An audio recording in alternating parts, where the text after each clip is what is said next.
Escape characters. We use escape characters to insert characters that are illegal in a string.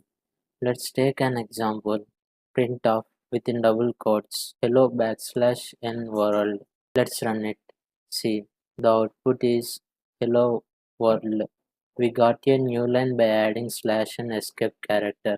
Escape characters. Escape characters start with a backslash with n. Slash n gives new line. Slash t gives tab space. Slash slash gives backslash. Slash double quote gives double quote. Slash single quote gives single quote. Let's take an example. Printf within single quotes it slash single quote s space python. Let's run it. See, the output is it's python. In this example, if we remove slash in print function, we get syntax error.